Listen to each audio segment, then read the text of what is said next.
The Role of Behavior in Health. Andrew Steptoe, Psychobiology Group, Department of Epidemiology and Public Health, University College London. Benjamin Gardner and Jane Wardle, Health Behavior Research Center, Department of Epidemiology and Public Health, University College London. Outline. Understanding the determinants of health behavior and identifying more effective methods of promoting behavioral change and healthier lifestyles are two of the central issues in health psychology. This chapter focuses on what we mean by health behaviors, how they are related to disease and disability, and how they are patterned in the population. The chapter begins with an outline of why health behaviors are important for public health, including a summary of the development of the health behavior concept and definitions of health behavior. The chapter then discusses several major health behaviors, including diet, physical activity, tobacco use, alcohol consumption, cancer screening, sexual behavior, and hazardous driving behavior.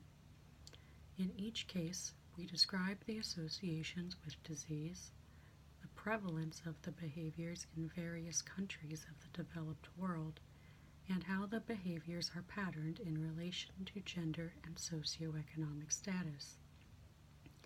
The chapter concludes with a description of the range of influences on health behavior, ranging from sociocultural and economic factors to aspects of the individual's health and biology. Introduction.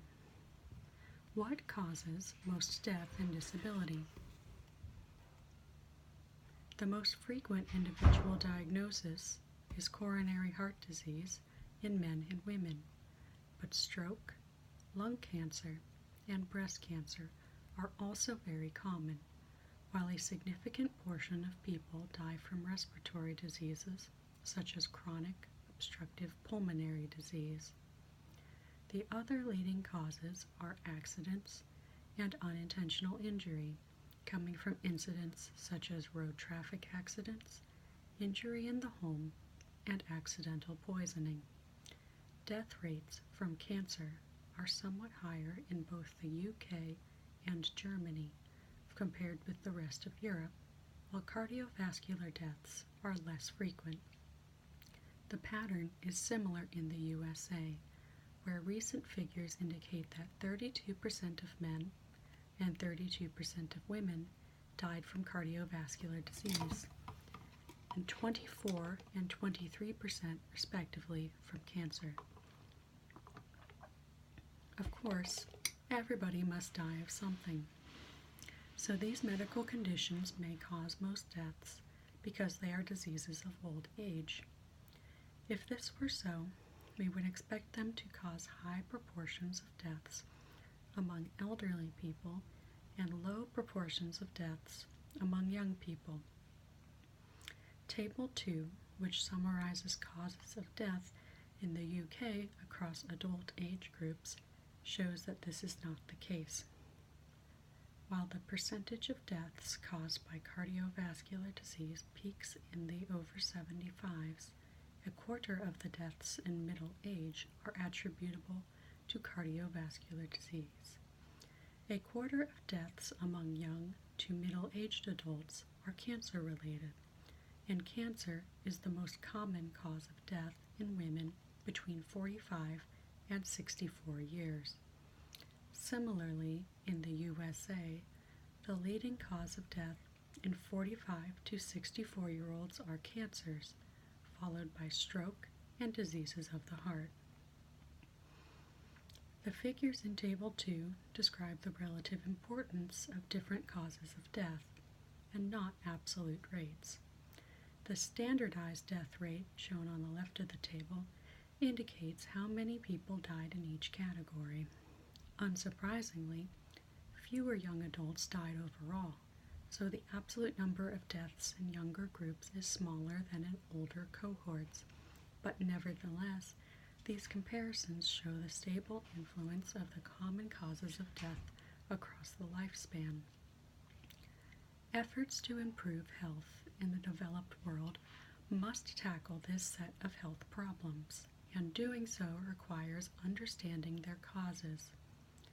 There are well-documented links between mortality and its common causes and socioeconomic status. People from more deprived social backgrounds and those with lower prestige jobs tend to die younger and suffer from more chronic medical conditions and psychiatric problems. Measurement of SES is complicated, but common markers include occupation, income, educational attainment, and scales of material deprivation.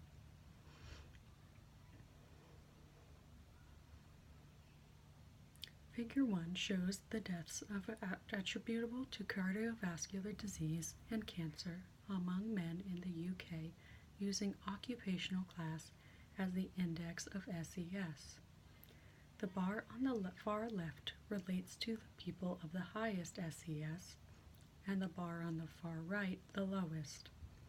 The figure shows an orderly increase in deaths attributable to these two health problems with decreasing SES, so that the least privileged people are nearly 3 times more likely to die of cardiovascular disease and twice as likely to die of cancer.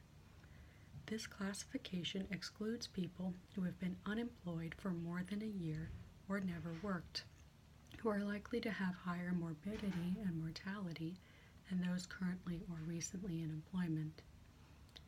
Similar patterns have been revealed using other indicators of SES, each of which demonstrates that those lower down the social ladder face greater challenges to health. SES predicts but does not explain health outcomes. The underlying causes of this relationship must be identified if campaigns to improve health and reduce inequalities are to be successful. Over the past half-century, it has been realized that behaviors such as smoking, dietary choice, alcohol consumption, and regular physical activity play an important role in health outcomes. Behavioral factors are estimated to account for half of the premature death from the 10 leading causes. For example, although many factors are involved in the development of cardiovascular disease, cancers, and chronic respiratory diseases, it is recognized that healthier lifestyles are key to reducing the incidence of these conditions, while early detection through screening and other medical assessments can improve outcomes. Health behaviors make a widespread contribution to social inequalities in health, as will be seen later in the chapter.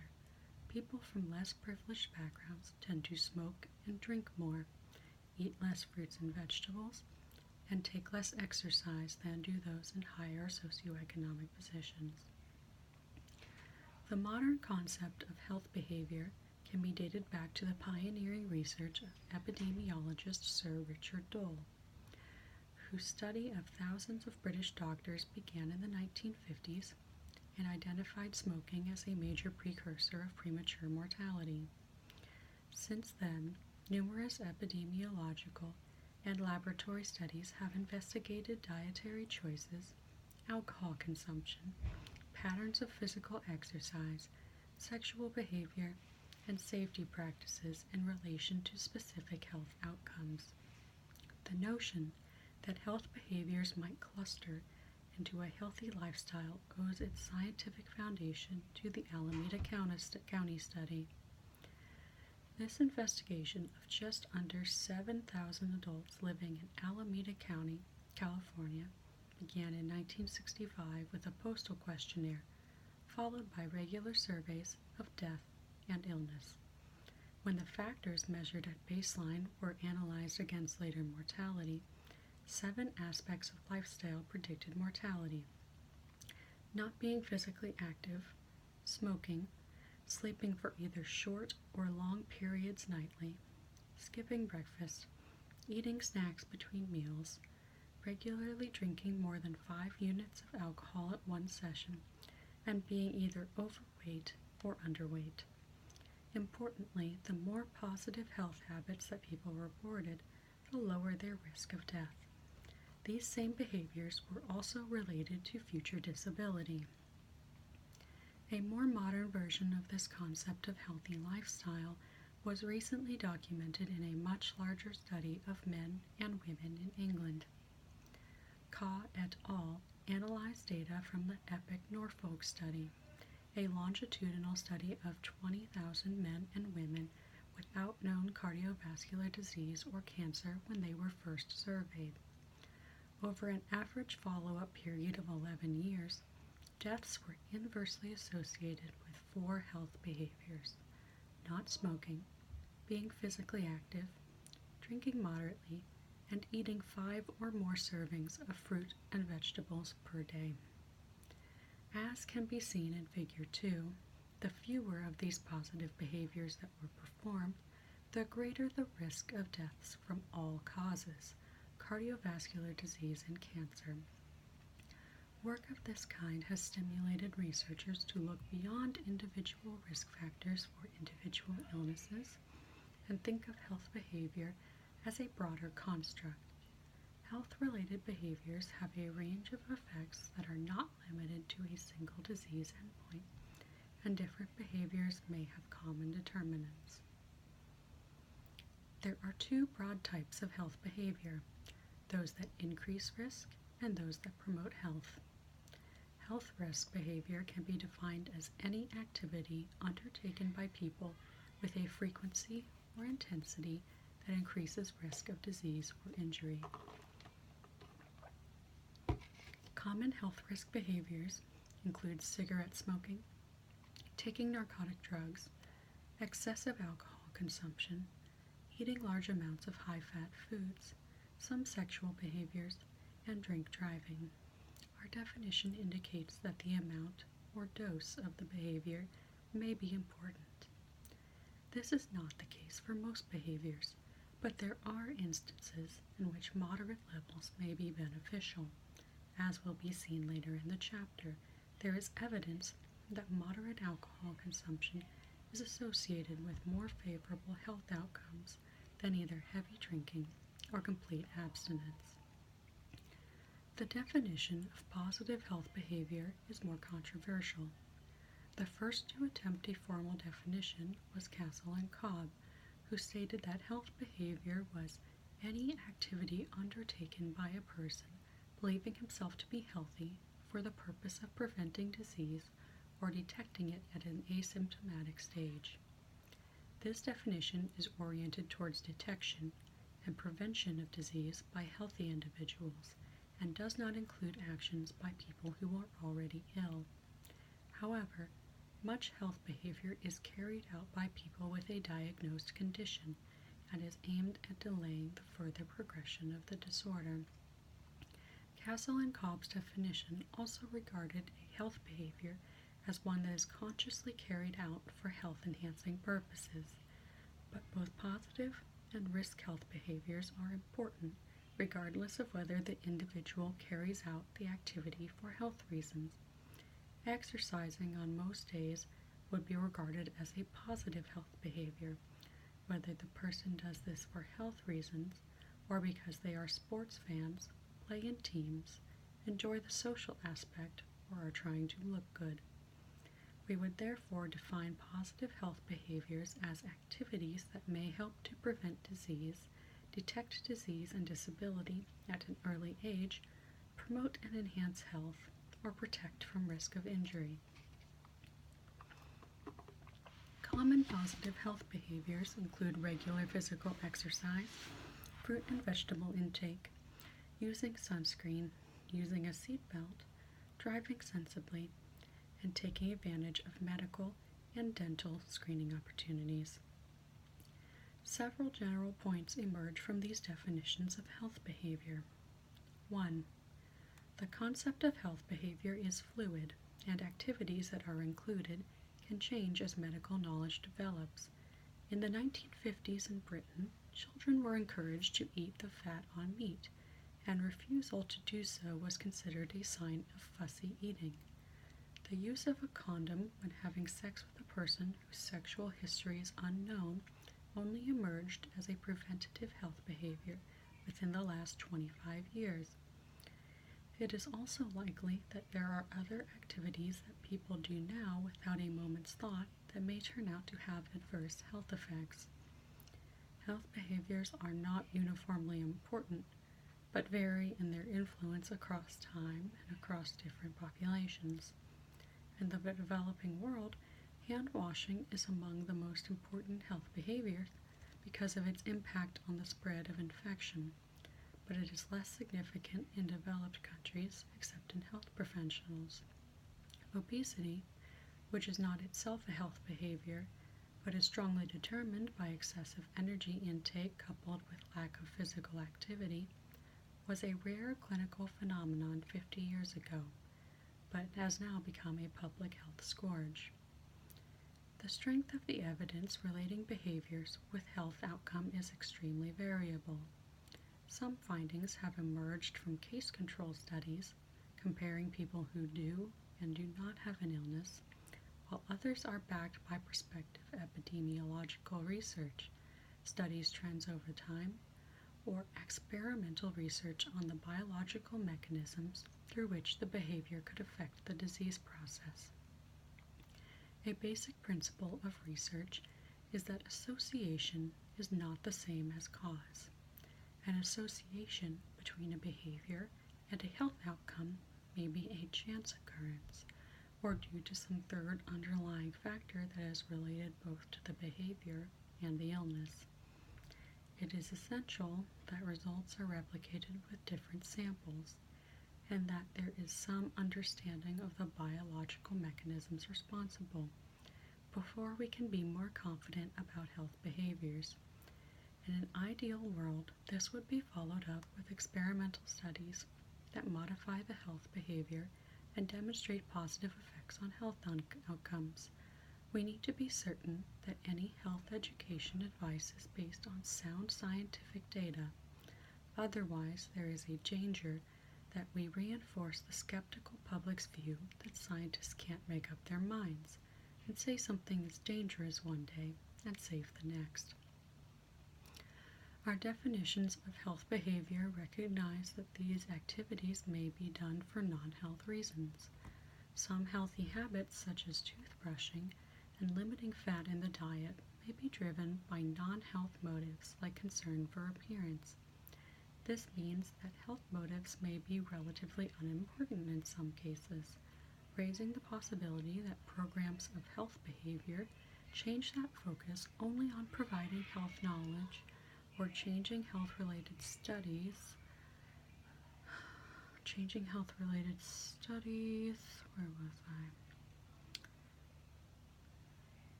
Health-related attitudes would lose out on some other motivational routes. Health psychologists need to view behavior in a broad context and recognize that health motivations and cognitions are part of a wider set of influences on health behavior. A summary of these wider influences is provided later in the chapter. Important health behaviors in the modern world. It is helpful to put evidence about the importance of behaviors for health into the broader context of the causes of disease and death.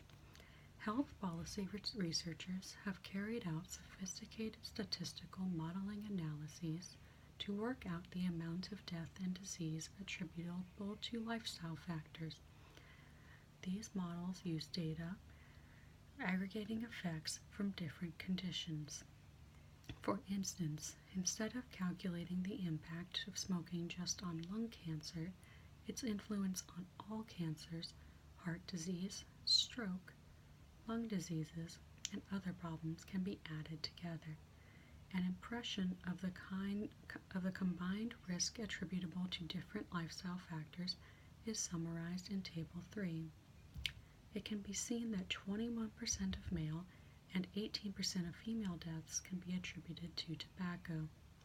Total energy intake and different dietary components together account for nearly 20% of deaths, while physical activity is important not only for its influence on body weight, but independently as well. Analyses of this kind make a strong case for the critical role played by behaviors in health and prevention of disease and premature death. Health behaviors take place within a social context, which may influence the impact that interventions can have on changing behavior. We next discuss the main health risk and positive health behaviors and how they are distributed in the population. Food has always been a fundamental importance for health, both in getting enough food to provide for energy needs and getting the right balance of foods to meet nutrient requirements. The modern food supply, combined with an increasingly sedentary lifestyle, has led to an epidemic of overconsumption, not only of energy, but also of fat, sugar, and salt. In parallel, high-fiber, nutrient-rich, plant-based foods, such as vegetables and fruits, are underconsumed. Declines in diet quality and levels of physical activity have together led to epidemic increases in obesity in both adults and children. Saturated fat intake is directly associated with serum cholesterol levels, which in turn are strongly and linearly related to risks of atherosclerosis and heart disease.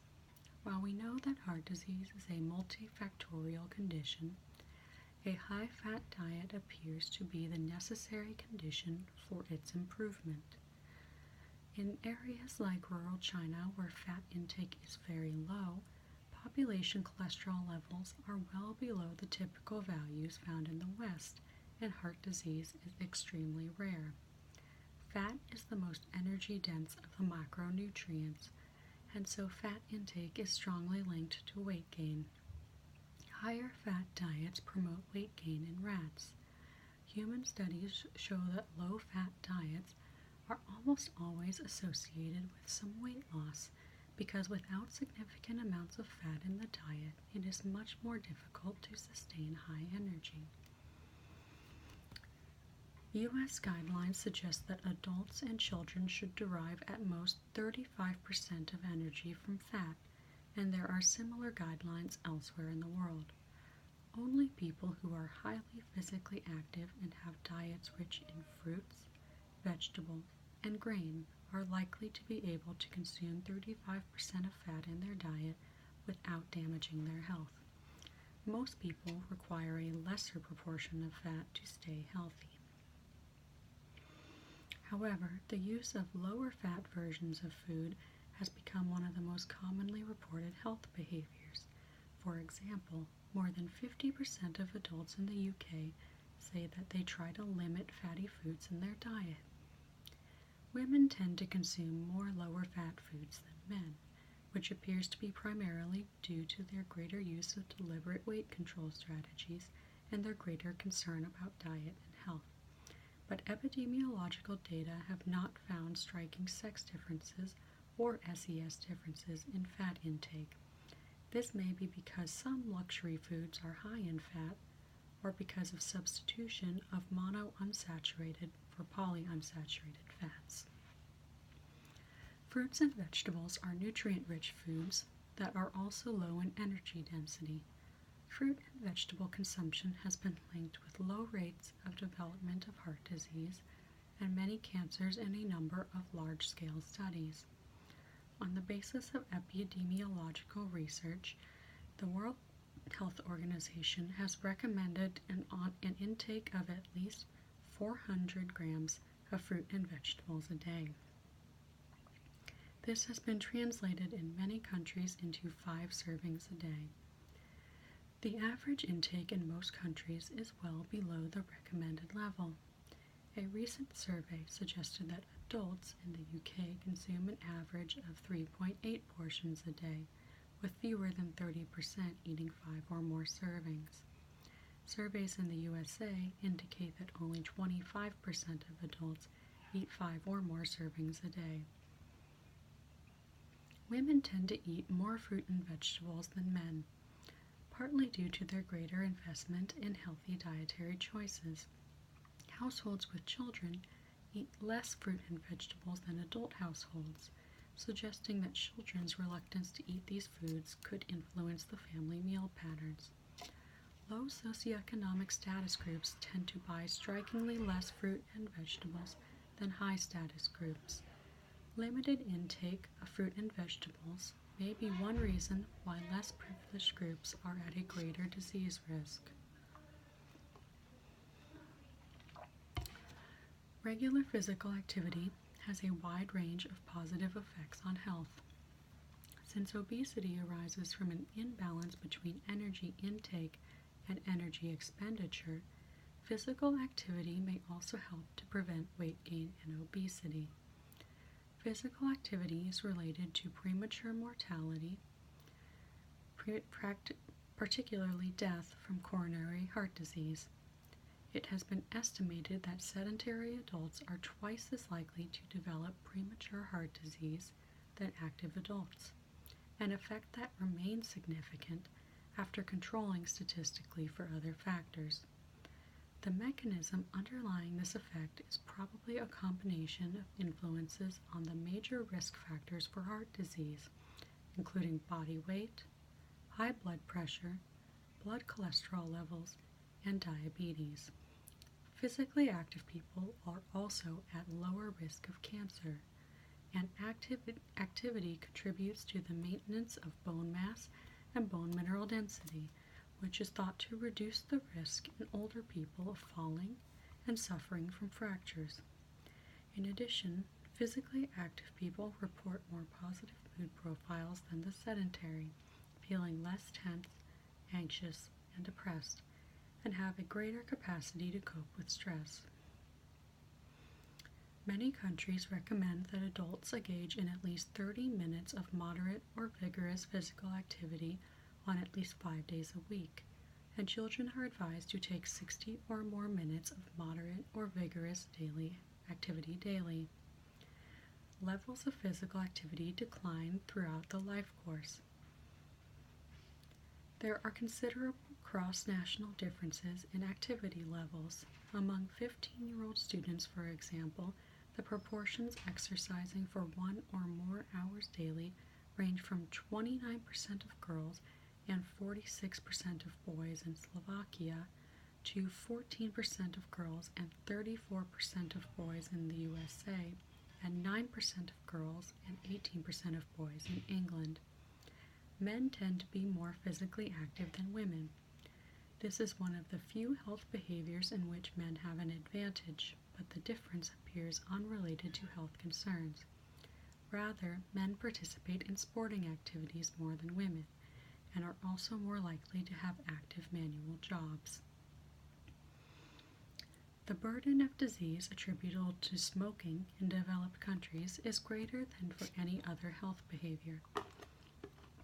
Cigarette smoking leads to increased risk of coronary heart disease, lung cancer, and cancers of the larynx, esophagus, mouth, bladder, and cervix.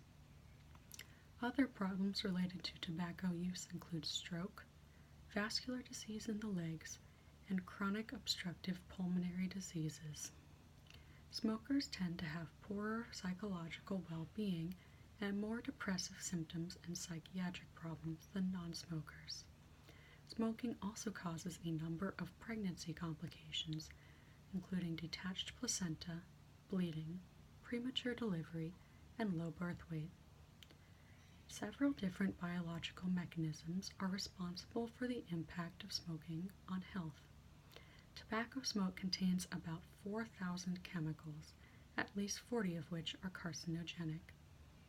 The effects of smoking on cardiovascular disease are due in part to damage done to the vascular endothelium, the single layer of cells lining blood vessels.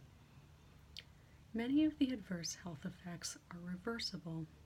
Although timing varies, for many conditions the increased risk associated with smoking disappears after a short period, although cancer risks merely stop increasing. Preventing people from starting smoking and intervening to encourage smokers to stop are therefore equally important targets for health psychology. One of the strongest influences on smoking in the developed world is socioeconomic position. Odds ratios are presented so that Figure 4 shows the pattern of cigarette smoking in the UK in adults classified on two socioeconomic indices, occupational class and educational attainment. Odds ratios are presented so that the figure shows the likelihood that someone will smoke in each socioeconomic position, compared with the reference rate of 1 in the highest occupational group, or most educated group. For both criteria, smoking increases with decreasing socioeconomic status, so that less privileged people are much more likely to smoke. This pattern is due partly to higher rates of starting smoking in lower status groups and to higher rates of stopping smoking in the better off sectors of the population. The HIV/AIDS epidemic has transformed the impact of sexual behavior on health. Before infection with HIV was identified in 1981, the most serious sexually transmitted disease had been syphilis, and this had been largely eliminated with antibiotics. Global rates of infection with HIV have stabilized in recent years, but remain high. More than 33 million people live with HIV or AIDS, an estimated 22 million of whom live in sub-Saharan Africa. Other unpleasant but not life-threatening conditions such as gonorrhea and genital herpes are highly prevalent sexually transmitted diseases.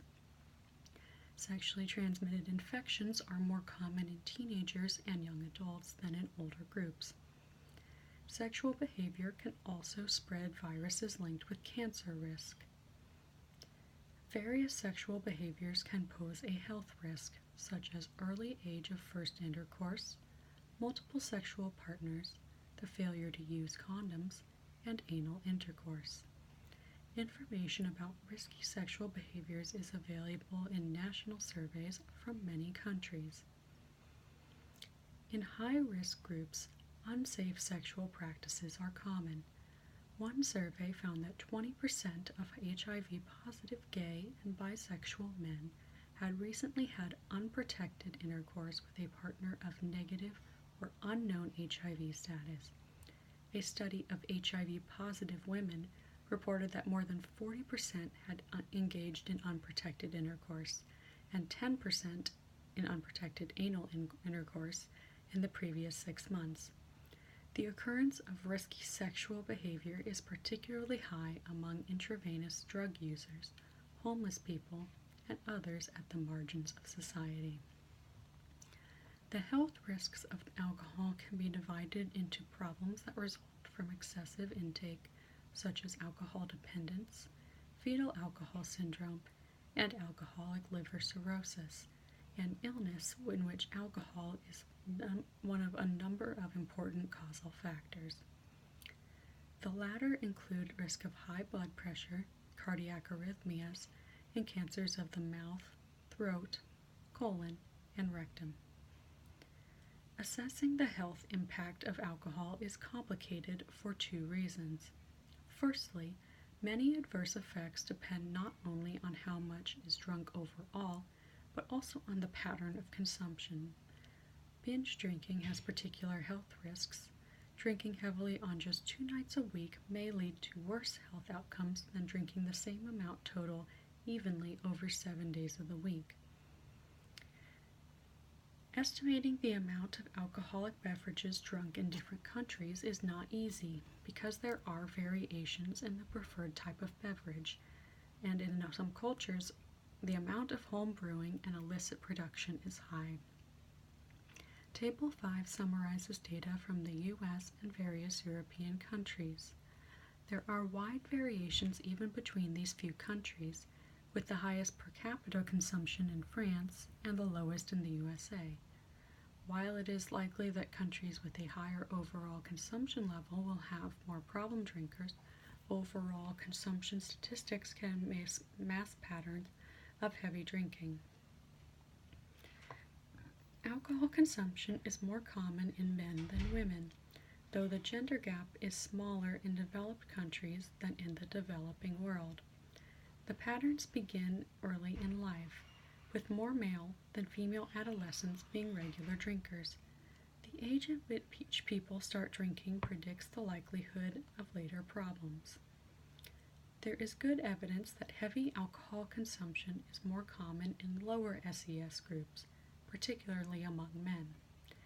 Deaths from disease caused by alcohol show a clear social gradient, with higher rates in less privileged groups.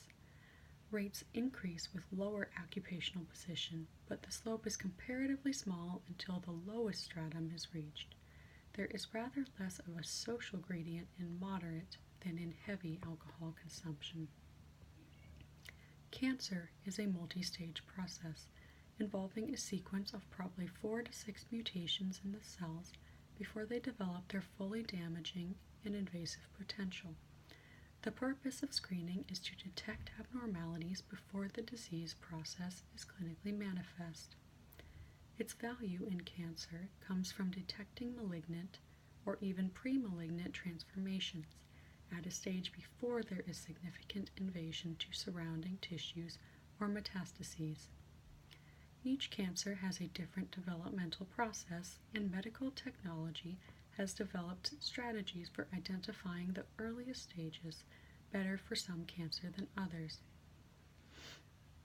For some other cancers, techniques are not yet available to detect a pre-malignant stage, so screening aims to identify the area of cell proliferation before the cells have matured to their metastasizing form. In these cases, surgical treatment is likely to be required whenever any abnormality is detected. The benefit of screening in these cases depends on availability of treatments, which are either more effective at that early stage or offer equivalent benefit with less associated toxicity.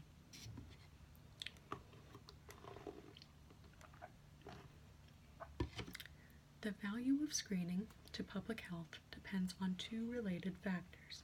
Firstly, the benefits of screening for reduced mortality must outweigh the treatment costs.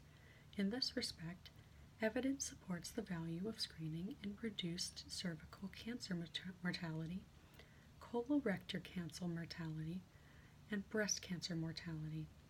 There is some controversy about the costs and benefits of other forms of cancer screening, especially prostate screening. Secondly, high screening uptake rates among the at-risk population are needed to achieve the most benefits. By reputation, men are less willing than women to involve themselves with medical care. Research into colorectal cancer documents tendencies for women to attend screening more than men. Additionally, there is evidence that groups with lower income, lower levels of education, and from more deprived backgrounds are less likely to participate in screening.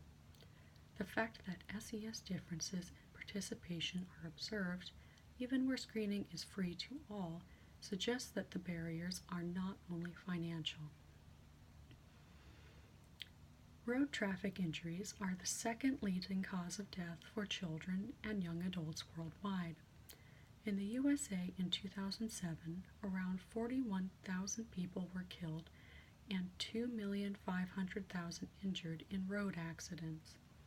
Three behaviors are particularly important in increasing the risk of vehicle crashes and injury: drink driving, not using a seatbelt, and driving too fast.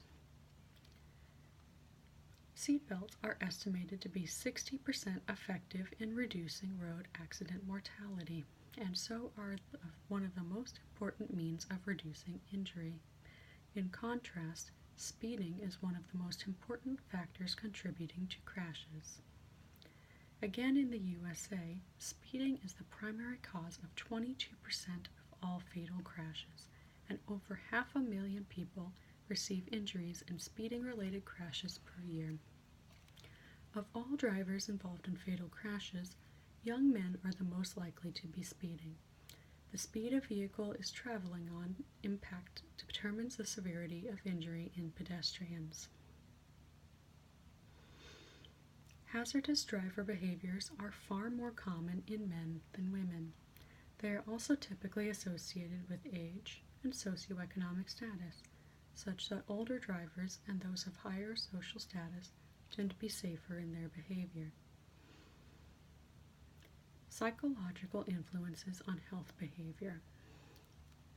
It is important to appreciate the broader and cultural and social context, not only for a fuller understanding of why people act in the way that they do, but because non-psychological factors may limit the impact that interventions can have on changing behavior. One reason there are wide variations in the frequency of different positive and risk behaviors is national, cultural, and religious tradition. Most countries have distinctive cuisine with preference for particular foods and methods of preparations. Some religions and cultures disapprove of alcohol and smoking. Cultural factors also affect the behavior of young adults prior to marriage and place limits on sexual expression. Several health compromising behaviors are affected by laws. In many countries, it is illegal to sell tobacco to children. While this does not prevent children from smoking, the difficulty of obtaining cigarettes may affect smoking rates. Many health behaviors cost money. Cigarettes, alcohol, food, exercise facilities, and access to health care in some countries have to be purchased. Economic factors such as the buoyancy of the economy and availability of disposable income, together with taxes on tobacco and alcohol, have perceptible effects on behavior. Some health behaviors are dependent on the availability of goods and services. If manufacturers do not make palatable low-fat foods, and these are not stocked in retail outlets, then people are not likely to eat them. There has been a striking increase in the availability of high-protection sunscreen in many countries over recent years, which has a direct association with protection from damaging sun exposure. The provision of smoke-free environments reduces smoking levels and may help deter a proportion of smokers altogether. Many of the methods that people use to prevent disease depend on the availability of appropriate health services. Similar factors apply to immunization programs and health checks for markers like blood pressure and cholesterol. The ability to carry out many health behaviors is affected by personal health, while illness may provide additional motivation for behavior change. People with diabetes and other metabolic disorders may have particular dietary requirements. The effectiveness of medications taken by people with HIV can be affected by alcohol and diet. Health behaviors are strongly affected by peer group influences, family habits, and social networks. Family habits have a strong impact on food choice, cigarette smoking, alcohol consumption, and physical exercise habits. Health behaviors have been successfully modified through social support interventions, as in the studies involving supportive lay health advisors to encourage breast cancer screening among rural African American women. Finally, it should be emphasized that some health behaviors are determined in part by biological factors. Factors such as nicotine and opiate dependence are strong determinants of smoking and drug use respectively. Dietary choice may be influenced in part by the metabolic or psychological effects of particular nutrients, while alcohol has an important reciprocal relationship with biological stress responses. There is also increasing interest in investigating the impact of genetic factors on health-related behaviors, with evidence from twin studies that there is a heritable component to smoking initiation and nicotine addiction, as well as to body weight and obesity. Summary and conclusions. Health behaviors are a central topic in health psychology. A wide range of everyday activities are relevant to health risk and health promotion. The occurrence of health behaviors varies systematically in relation to culture, gender, age, and socioeconomic status. Health behaviors are determined by a range of personal and sociocultural factors and need to be understood within the broad context of people's lives.